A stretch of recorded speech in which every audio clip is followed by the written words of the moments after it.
We can spend all of our energy trying to tease out a label, or we can just break this down to a much simpler conversation. Mm-hmm. To what degree is this thing, whatever the thing is, creating dysfunction and preventing you from doing something in life you want to do? We've all heard about gifted students, but what about their emotional lives? Many of these bright minds experience emotions with an intensity that's often misunderstood. So how can we support them? Today, we're talking with Christine Fonseca, author of Emotional Intensity in Gifted Students. She'll shed light on why these students feel so deeply, share strategies for support, and explore how twice exceptionality plays into the mix. We'll even discuss when it might be time to seek professional help. That's all coming up on episode 236. I'm Emily Kircher-Morris, and this is the Neurodiversity Podcast. What is neurodiversity? You see the world differently. Autism spectrum. Gifted. Complexities that are inherently inside. ADHD. Dysgraphia. Tourette's. All brains are different. You are exactly what this world needs. This is the Neurodiversity Podcast. I want to take a minute to invite you to one of the most welcoming, supportive, and drama-free spaces on the internet. Hard to believe, right? But our Facebook group, the Neurodiversity Podcast Advocacy and Support Group, is full of kind and helpful neurodivergent folks and the people who love them. People post their thoughts or questions about all sorts of things related to being neurodivergent, and we would love to have you join us. You're welcome to lurk, but of course, we would love for you to chime in and share your thoughts or questions in our vibrant community. Just head on over to Facebook and search for the Neurodiversity Podcast Advocacy and Support Group and join us. I will look forward to seeing you there. Okay, my conversation with Christine Fonseca is here in a minute. When I found the Neurodiversity Podcast, I was really kind of desperate to learn about myself and understand myself. Honestly, I wanted to find like a tribe who I could relate to and feel like I fit in. This podcast brings on guests who seem to be moving neurodiversity more into the mainstream. And Emily Kircher-Morris is amazing. I feel like she's talking straight to me. Her knowledge about people who think differently is so refreshing. Everyone's different. And the world needs to understand them. And that's what the Neurodiversity Podcast is doing. Helping them understand us. Us. Us. Us. Us.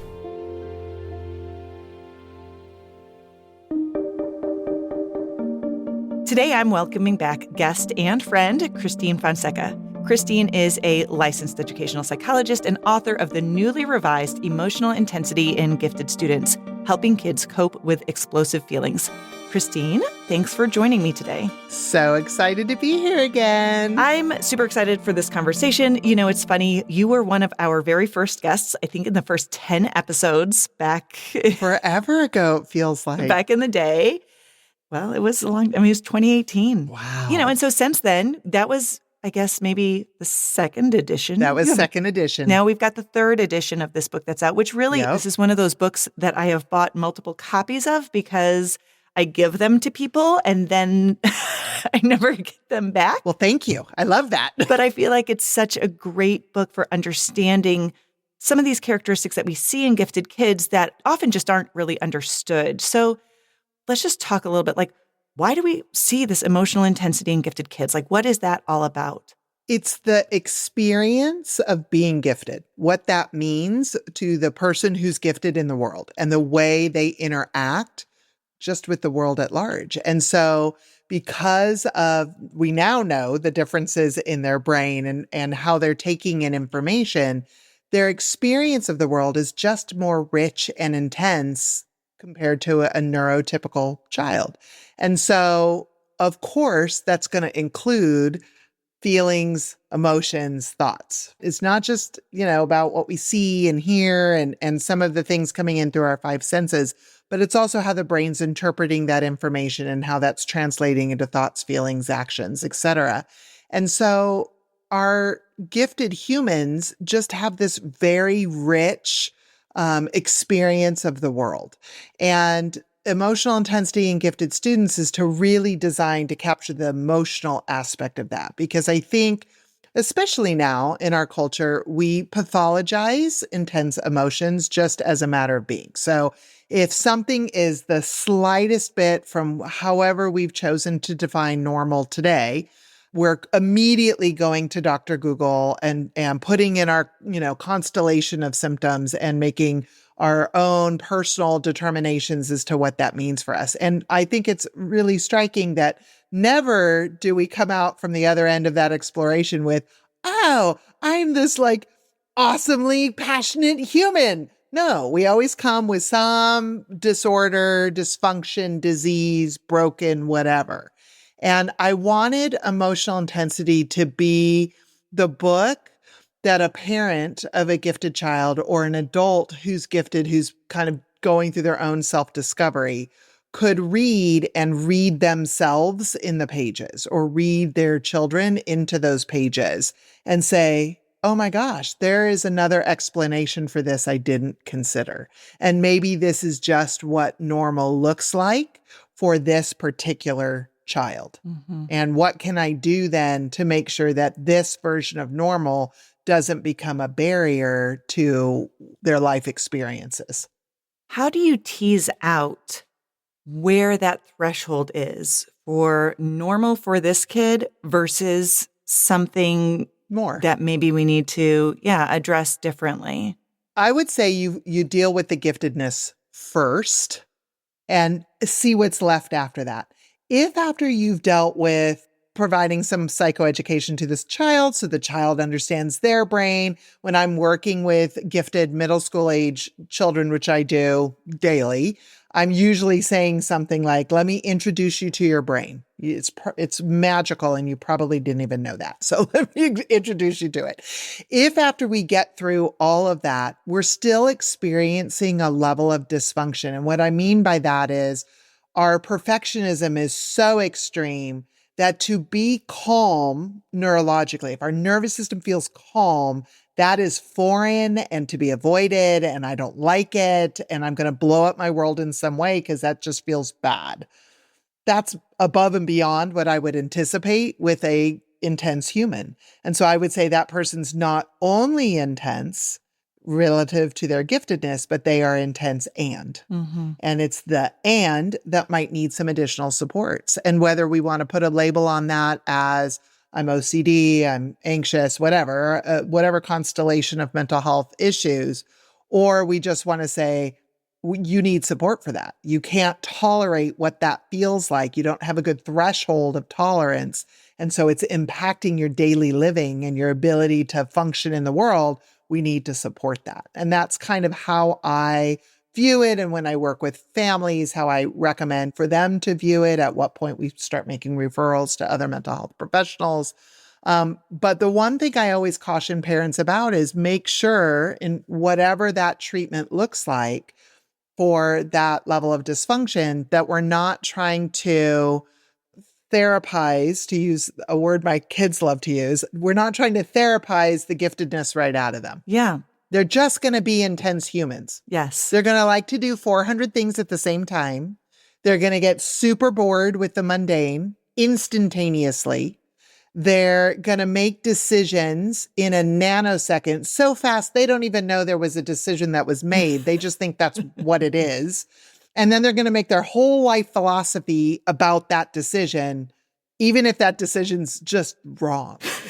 Yes. And heaven help the parent trying to help them understand that that's just a wrong decision, because that implies then that the parent had to be paying attention enough to catch it in the moment it was made, which again is usually in a nanosecond after the idea crossed. And so again, when I'm working with kids, that's one of the things we work on. What's the first thought you had on this topic? How do you know that thought was accurate? Yeah. Can you give me like a specific example of what that might look like with a kid? Sure. Let's say that a student has decided that for them, math is the worst subject on the planet and they should never be forced to do it. And it's never going to be relative in their life. And so when you're working with them about how about a tutor? How about like all these kinds of things? They say, no, I'm going to hate that. Okay. Why do you think you're going to hate that? Well, because math is bad. Okay, why is math bad? And then we start this circle, right? Well, because once upon a time in Never Never Land, this thing happened. And so forever, this is the story that's true. And so my question to them usually is, what if that story you just told yourself is wrong? What if it's not true? What if it was true whenever you formulated that idea 5 years ago, but what if right now it's not true? How do you know it's still true? Well, because why? Well, because that's just true. I said, you still haven't proven to me it's true. And I will live in that space with a kid for however long it takes. Yeah. And so eventually they just start breaking down and, breaking apart that story because I'm more relentless than they are. Yeah. So that's the strategy with dealing with gifted kids is just be relentless. Outwit, outlast, outplay doesn't apply only to Survivor. I love that so much. It is funny though. There is kind of this, it's just different. Neurodivergent people have different ways of processing, different ways of showing up in the world. Yep. I'm curious, when did the second revision of the book come out? 2016, 2017. So what changed since then?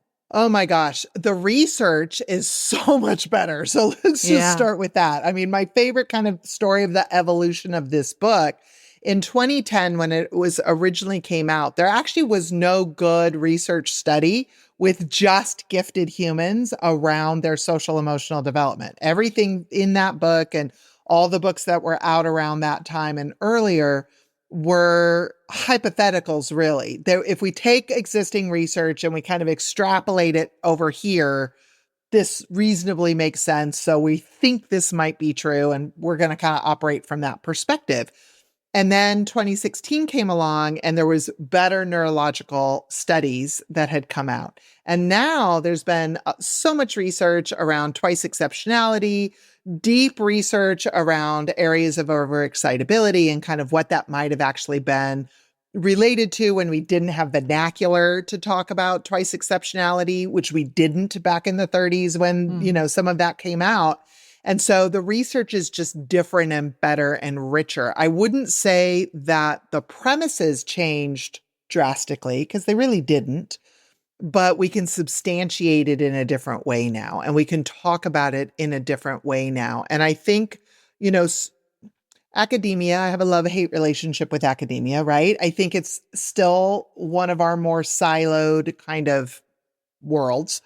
And sometimes the people doing study in, neurology and psychoneurology have not had conversations with the people doing research in social psychology, who have not had, conversations with the people who are doing research in some other, brain, body science, somatics, right? And so the more we get universities having multidisciplinary teams doing research, which is kind of the trend now, the better we're going to get at all of this. Because right now it's really up to a practitioner to be well-read in multiple fields and then kind of see where things are overlapping, see where one thing might explain another, even though they're unrelated fields. And not a lot of practitioners have that kind of time. And quite frankly, not a lot of practitioners are, geeks around tier 1 research. I happen to be a crazy geek around knowledge. And so finding new stuff out is just my happy place. But then we also have to be careful of, our own confirmation bias and, all of those things that can play into all of it to make sure that the information's accurate. I think that's the most exciting thing for me as a practitioner is seeing where academia is going with some of this and then really trying to stay up with that research so that I can bring that into the field faster than we used to bring this stuff into the field and without some of the watering down and misinterpretation that tends to happen the minute we take research that existed over in whatever university and we bring that into kind of layman terms. What are one or two of the things that really stand out to you that you're like, all of the research on overexcitabilities, I think is fabulous. And I think it's spot on. Yeah. And the ideas around twice exceptionalities and what that looks like and what that is. Yeah. Scott Barry Kaufman forever ago in some keynote said, basically, I'm going to do a horrible summary of it, but he basically said of intelligence that when you're looking at those kinds of IQ tests and that kind of stuff, which he's had a love-hate relationship with, right? Mm-hmm. There's one reason really, and one reason only why you do really, really well, but there's 1,000,001 reasons why you would do poorly on those. And I love that as a school psychologist, as somebody who assesses human beings for a living using standardized measure. I love that statement so much. And it's different than a lot of my colleagues in educational psychology understand. When I'm working with people in that field or teaching in that field, one of the things I often say is that the art of what I do is really looking at when a mistake is made, when somebody scores poorly in a domain, what are the 1,000,001 reasons why that could happen? Mm-hmm. And I've always known that was true, that was something that resonated with me after I already started working in the field, after I already started doing a lot of work with giftedness. But I see it a lot with giftedness, and it aids in being able to recognize subtle versions of twice exceptionality, especially when it's a learning disability, because that's very difficult to tease out. But super impactful to our gifted humans. I mean, we've got a group of humans who are dyslexic and gifted and grew up believing there's no way on the planet they could possibly be gifted because they really struggled to learn to read. Mm-hmm. Doesn't matter that they have a 4.3, doesn't matter that they have 100% on anything they touch, because they work hard to get that. In their mind, it means they're not gifted. And a lot of that has to do with the struggles they had within an academic setting and somebody not recognizing what was actually happening. Yeah. And so I come along, halfway through or 2/3 of the way through their K-12 education and say, I had a thought. And usually the parent is like, really? God, nobody's ever said that. Mm-hmm. Why do you think that's true? And I can usually point out very distinctly in their pattern of reasoning why this is probably true. And, utilizing some non-standardized things to be able to kind of tease that out more in addition to standardized measures. So I get geeky and excited when I look at kind of where the field is going, and that we have a long way to go, because your average school psych, educator, mental health professional still does not understand giftedness at all. Yeah. So long way to go, but I'm excited about the direction. You've mentioned overexcitabilities a few times, and there might be some folks out there who, are newer to the gifted ed world or maybe haven't heard about that. So, and I know you and I have actually had this conversation before. I have a little bit of a love-hate relationship with overexcitabilities. Yep. Lots of people do. But just to start us off, what do you mean when you say that? So, overexcitabilities to me is it goes back to that core thing I said at the beginning about giftedness, of this intense relationship in your experience of the world. There's 5 areas that have been previously identified in my own very non-scientific anecdotal research, from interviewing literally thousands of gifted children and their parents for various books that I've written. I see intellectual overexcitability, which is that need to know, that deep love of study. Curiosity. That curiosity. I see that prevalent in any gifted human I've met. And I see emotional intensity, quite frankly, present in a variety of different ways in every gifted human I've met. I don't always see these next 3 in every single human, but I usually see one of these next 3. And very rarely I'll see them all. And those are usually almost always somebody who's gifted and whatever the and might be. Mm-hmm. So imaginational are those gifted humans who see the world in pictures and kind of live in their imagination. I have very strong imaginational overexcitability. So for me, the example I usually give of this is, being in Pennsylvania, driving down a road one morning in the fall. The fog is hugging the ground. I'm driving by cornfields, and old cemeteries and stuff, and being a fiction writer of psychological thrillers, you can imagine where my mind goes. Mm-hmm. And it does. It goes into some murder plot mystery of wonder what's over there. And, if anybody was just living in my brain for 5 minutes, they'd say, well, yeah, you're a little disturbed. I'm not sure. Are you okay? This is what they would ask of me. Really, it's just my imagination running amok. I'm very well aware that I do that. That's part of my creative process, so it doesn't alarm me at all. But if I were a young child thinking that way, it might alarm me very much. It might really alarm my parents if I shared it with them as well. And so it's important to tease out kind of what's okay and what's not okay when our brain is doing that. So that's kind of imaginational. Your sensory overexcitability is your 5 senses and the way in which you experience the world. If you think of kids who react very, very strongly to sense of smell, sense of light, sense of tone of voice, there's mild versions of that I see in the vast majority of gifted persons, and there's very intense versions of that I see in some of our twice exceptional. So when I'm autistic and I might have some sensory dysregulation thrown in for good measure, that's often what that's kind of referring to. And then psychomotor. And psychomotor are humans that move for the sake of moving, talk for the sake of talking. They probably process the world orally, probably nonstop, with so much detail and minutia that if you were actually listening to them, your brain would hurt. I have a child. This is one of my children. I did a podcast about a year and a half ago. I did one of the segments of a podcast that was dealing with being an introvert over a lifetime. And I was dealing with the parenting part of it. And I share a story of myself being an introvert, my gifted daughter being an extrovert, and kind of her need to nonstop talk and process the world orally, and my need for silence after school, and kind of the mismatch of that, and kind of what can go wrong when that happens. So that's kind of how I liken those 5 areas. Yeah, I like that. And, just to go back to my love-hate thing, and I think you kind of touched on it a little bit.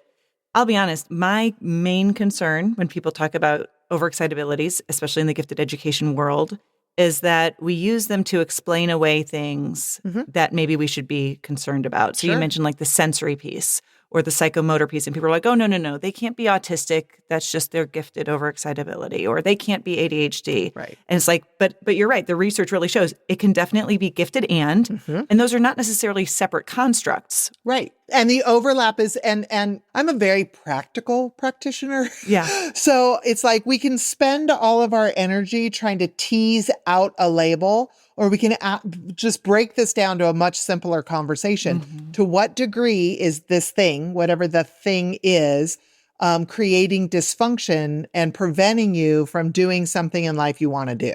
Yeah. If it's not preventing it, fine. Why are we even having this conversation?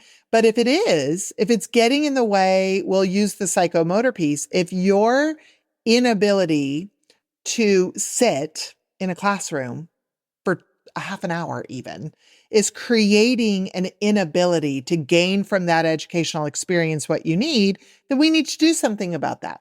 We just do. And it's not about making you sit. It's about, can you sit on a cushion that will give you a stimulation that'll enable you to sit a little more? Can you sit in the back of the room so that when you need to spin around in your chair, it's not bugging the whole class? Can we get the teacher okay with you standing up and just kind of pacing and, having a stand-up moment while you're learning and then a sit-down moment while you're learning? Like, can we do these things, and can we normalize this instead of spending all of our energy worrying about which label this thing belongs to? Yeah, I find that too. And sometimes it does get really murky. I mean, there's a benefit for labels as far as like legal protections, accommodations, services, whatever. I don't know. I feel like even when you can tease it out, there's no guarantee that you're really right.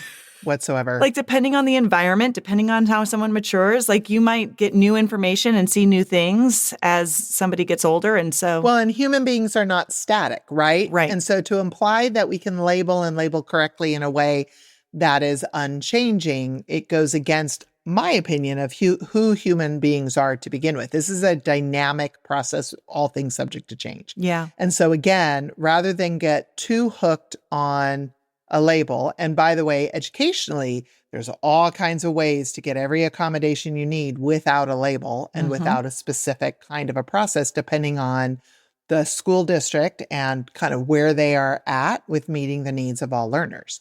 And so you might have to advocate it a little differently. You might have to help educational teams see how flexible they actually can be. So sometimes this is just a process of educating adults in the process to kind of think a little bit more creatively when they're problem solving around kids. But really, this is about how do we create optimal learning environments for all humans so that they can benefit from their educational experiences. And then specifically with our gifted population, when we start looking outside of an educational setting, what do we need to give this child so that they are not necessarily dependent upon an accommodating environment, but they're able to adapt to get the environment to give them what they need to be able to be functional adults. You know, I feel like one of the big pieces of the neurodiversity movement really is about depathologizing labels. I'd love to hear your thoughts about how giftedness is sometimes pathologized and what we should do about it. Yeah, that's a loaded one, man. People really, so let me preface this with saying I've never been a human being who had an issue with the term gifted. I never saw it as elitist. I never saw it as a privilege. None of that. To me, it was just a word to categorize a constellation of behaviors that we saw commonly amongst a certain population of humans, much like I would categorize other populations of humans that I work with. That being said, it's a huge trigger for a lot of people. And there is so much prevailing mythology about parents of gifted kids must not have any problems with gifted kids, right? They're easy because they just do what you ask them to do because they understand. If only. If only, right? Like spoken like somebody who did not raise gifted children ever. Like, I don't know who possibly can believe this anymore. But I think what happens is in all of our labels, we live in a disease culture. We just do. And so with an enormously low threshold for comfort with discomfort. And I think out of that is born a ton of labels. It's our need to understand, it's our brains need to understand and make sense out of things that just don't make sense or that seem like they shouldn't belong together. I get that. And I think that's certainly true with the gifted movement and kind of gifted human beings. And in that way, it gets pathologized. Again, instead of just getting to a place where for this human, this is their life experience that may or may not translate into potential. Like any human, that may or may not translate into potential.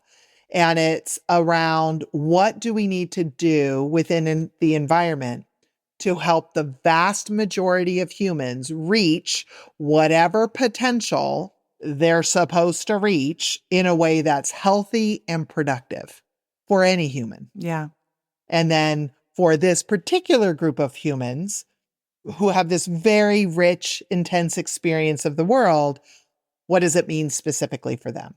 I think it's important, though, to kind of have an awareness of how we're coming to certain conclusions and put it into context of everything else in the education world, in the psychological world, and having those opportunities to really support people in a way that works for them. As a human being on the planet, I am really into the notion of living an authentic life, whatever that means for that particular individual. And it could mean that they're going to make some colossally bad decisions in their life as they're busy being authentic. That's okay.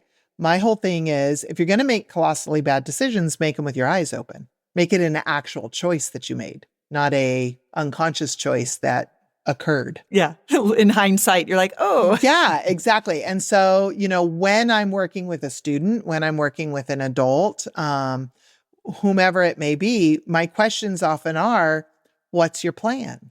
How's that working for you? Are you satisfied with the result? If you're not satisfied with the result, what should you do about that? Yeah.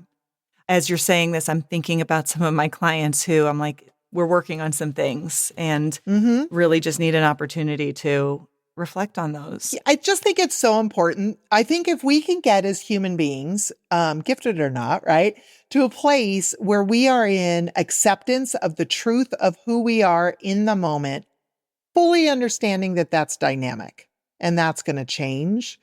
Sometimes for the better, sometimes for the worse. Sometimes we like who we change to, sometimes we don't, whatever. And just it's moment by moment acceptance of who we are and then making conscious decisions about what our next move is so that we can live this authentic life that benefits ourselves, the planet, others, that we're keeping all of that in mind. We have full recognition that we are all beginners, actually. We are all on a journey that we'll never actually reach, which is all fine. And if we can get really comfortable with being uncomfortable, this whole conversation just gets easier. I think human beings, and I think our gifted population in particular, for a variety of reasons, make a whole lot of decisions in their life based on trying to escape an internal feeling of discomfort. Yeah. What decision can I make right now that gets me out of this feeling the fastest way possible? And I don't know about you, but in my own life experience and in my experience as a parent, those decisions are never good. No. Just not. Yeah, the easy way out never actually is as easy as it might seem. I always regret it. I always say, son of a biscuit, I knew better. Darn it all. Even at my age, right? Even at my age, my knowledge, like I said, when we were talking earlier, just about kind of wrapping up my year, I'm working on a project for a client and I knew I should have said no. And I said yes anyways. And of course, now I'm like kicking myself because I'm like, I really am not enjoying this project. And it's my own fault. I said yes. Why did I say yes? My mom and I have a joke. We talk about good, bad ideas and bad, good ideas. Exactly. That was a bad, good idea. Exactly. And so it's a matter of recognizing in all of life's moments, right? Because life is not static. It's dynamic. We're going to have up times, bad times, everything in between.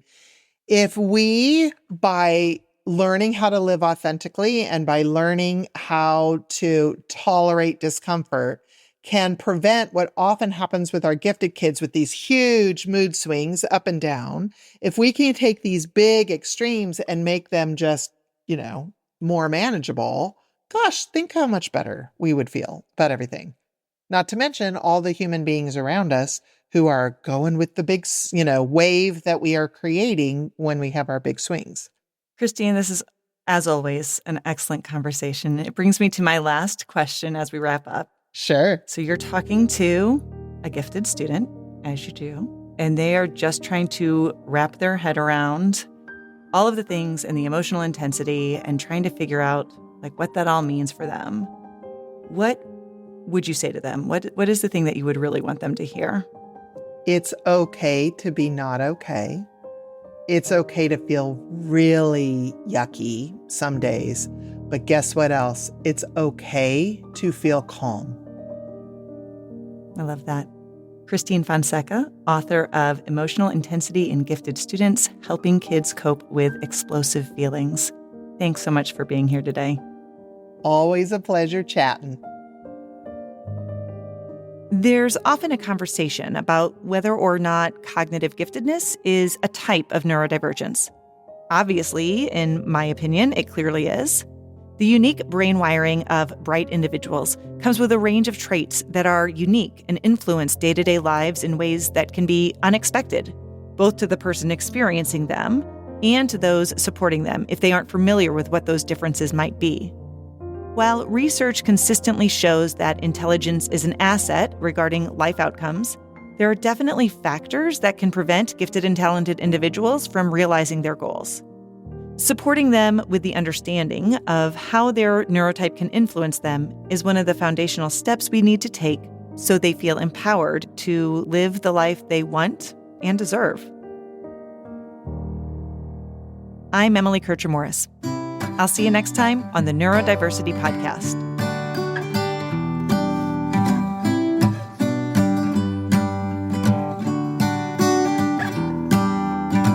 It goes round and round in circles, but I'm still on the ground.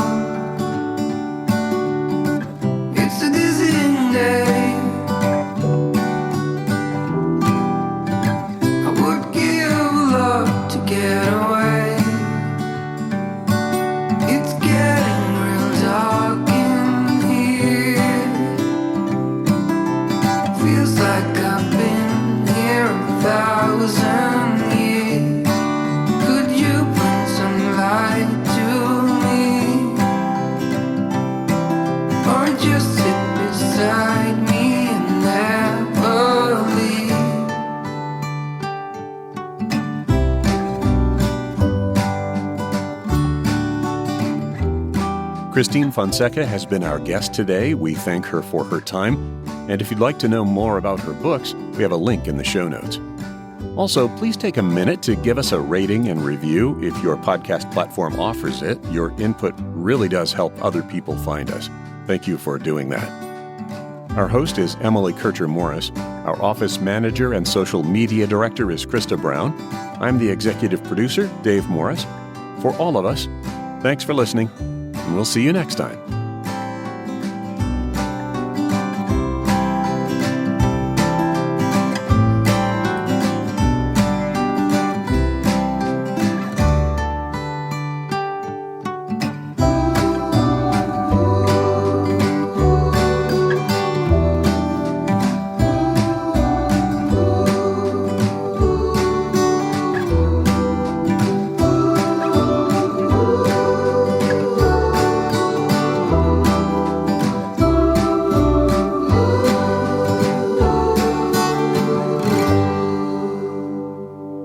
This is a service of the Neurodiversity Alliance.